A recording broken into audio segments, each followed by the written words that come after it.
ಪ್ರಿಯರಾದವರೇ, ಯೇಸುಕ್ರಿಸ್ತನ ನಾಮದಲ್ಲಿ ನಿಮಗೆ ನನ್ನ ಪ್ರೀತಿಯ ವಂದನೆಗಳು. ಹೇಗಿದ್ದೀರಾ? ಚೆನ್ನಾಗಿದ್ದೀರಾ? ನಾವು ಚೆನ್ನಾಗಿದ್ದೇವೆ. ನೀವು ಮಳೆಯಲ್ಲಿ ನಿಂತಿದ್ದೀರಾ ಎಂದು ಹೇಳುತ್ತೀರಾ? ಹೌದು, ಮಳೆ ಬೀಳುತ್ತಾ ಇರುವುದರಿಂದ ಇದೊಂದು ಮುಖ್ಯವಾದ ಸ್ಥಳ. ಹಾಗಾಗಿ ಕೊಡೆ ಹಿಡಿದುಕೊಂಡಾದ್ರೂ ನಿಮ್ಮೊಟ್ಟಿಗೆ ಮಾತನಾಡಬೇಕು ಎಂದು ನಿಂತಿದ್ದೇನೆ.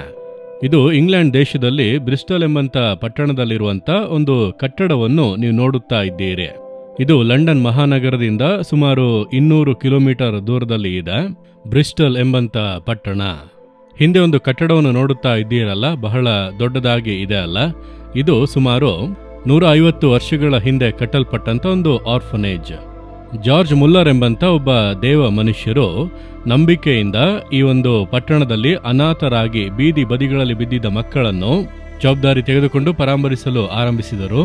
ದೇವರು ಅವರೊಳಗೆ ಮಕ್ಕಳ ಕುರಿತಾಗಿ ಒಂದು ದರ್ಶನ ಕೊಟ್ಟದ್ದರಿಂದ ಅನಾಥ ಮಕ್ಕಳ ಜವಾಬ್ದಾರಿ ತೆಗೆದುಕೊಂಡು ಅವರಿಗೆ ತಿನ್ನಲು ಆಹಾರ ಕೊಟ್ಟು, ವಸ್ತ್ರ ಕೊಟ್ಟು, ಶಿಕ್ಷಣ ಕೊಟ್ಟು, ಅವರ ಜೀವನಾಧಾರಕ್ಕೆ ಮಾರ್ಗವನ್ನು ಮಾಡಿಕೊಟ್ಟು ದೇವರ ಸೇವೆಯನ್ನು ನೆರವೇರಿಸಿದರು. ಜರ್ಮನ್ ದೇಶದಲ್ಲಿ ಹುಟ್ಟಿದಂತ ಅವರು ಒಬ್ಬ ಮಿಷನರಿಯಾಗಿ ಇಂಗ್ಲೆಂಡ್ ದೇಶಕ್ಕೆ ಬಂದು ಇಲ್ಲಿ ಒಂದು ಆಲಯದಲ್ಲಿ ಬೋಧಕರಾಗಿ ಕೆಲಸ ಮಾಡುವಾಗ ಇದು ನಡೆಯಿತು. ಅದರ ನಂತರ ಇಂಗ್ಲೆಂಡ್ನ ಎಲ್ಲೆಡೆಯಿಂದ ಅನಾಥ ಮಕ್ಕಳನ್ನು ಈ ಒಂದು ಅನಾಥಾಶ್ರಮಕ್ಕೆ ಕರೆದುಕೊಂಡು ಬಂದರು. ಇದೇ ರೀತಿಯಾಗಿ ಹಿಂದೆ ನೋಡುತ್ತಾ ಇದ್ದೀರಲ್ಲ, ಇದೇ ರೀತಿಯ 5 ಕಟ್ಟಡಗಳನ್ನು ಅವರು ಆ ಕಾಲದಲ್ಲಿ 1700ಗಳಲ್ಲಿ ಅವರು 5 ಕಟ್ಟಡಗಳನ್ನು ಕಟ್ಟಿದ್ದಾರೆ. 2000ಕ್ಕೂ ಹೆಚ್ಚಿನ ಅನಾಥ ಮಕ್ಕಳು ಒಂದೇ ಸಮಯದಲ್ಲಿ ಇಲ್ಲಿ ತಂಗಿ ಮಕ್ಕಳಿಗೆ ಅವಶ್ಯವಾದ ಆಹಾರ, ವಸ್ತ್ರ, ಶಿಕ್ಷಣವನ್ನೆಲ್ಲ ಕೊಟ್ಟು ರೂಪಿಸಿದ್ದಾರೆ. ಯಾವ ಸಂದರ್ಭದಲ್ಲೂ ಎಲ್ಲಿಯೂ ಯಾರ ಬಳಿ ಡೊನೇಷನ್ ಕೇಳಿಲ್ಲ, ಫಂಡ್ ರೈಸ್ ಮಾಡಿಲ್ಲ.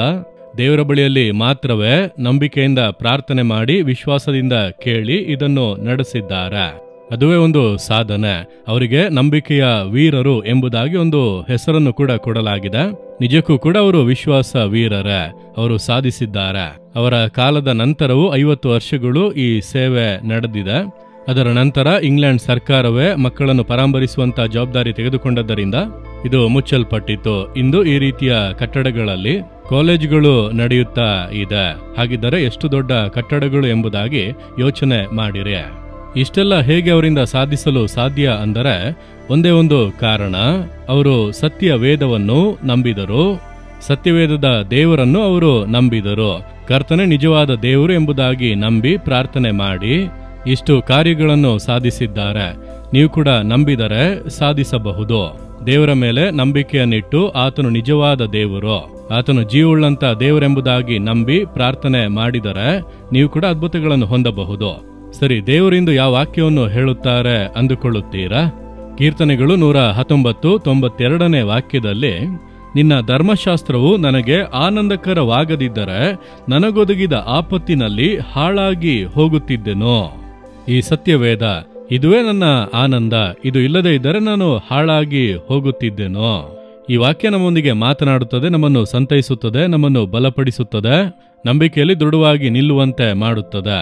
ಸತ್ಯವೇದದ ದೇವರು ಎಂಥವರು ಎಂಬುದನ್ನು ಅರಿತುಕೊಳ್ಳಲು ಈ ಸತ್ಯವೇದ ನಮಗೆ ಮುಖ್ಯ. ಜಾರ್ಜ್ ಮುಲ್ಲರ್ ಅವರು ಈ ಸತ್ಯ ವೇದವನ್ನು 200ಕ್ಕೂ ಹೆಚ್ಚಿನ ಬಾರಿ ಓದಿ ಮುಗಿಸಿದ್ದಾರೆ.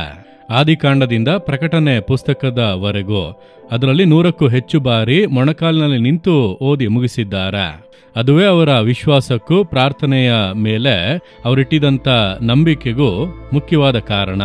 ಈ ಸತ್ಯವೇದವನ್ನು ನೀವು ಓದಿರಿ. ನಿಮ್ಮನ್ನು ಇದು ಸಂತೈಸುತ್ತದೆ, ಧೈರ್ಯಪಡಿಸುತ್ತದೆ, ಬಲಪಡಿಸುತ್ತದೆ, ನಂಬಿಕೆಯಲ್ಲಿ ದೃಢಪಡಿಸುತ್ತದೆ. ನೀವು ಸಾಧಿಸಬಹುದು. ನೀವು ಆಶೀರ್ವಾದವನ್ನು ಹೊಂದುತ್ತೀರಿ, ಮತ್ತೊಬ್ಬರಿಗೆ ಆಶೀರ್ವಾದವಾಗಿ ಇರುತ್ತೀರಿ.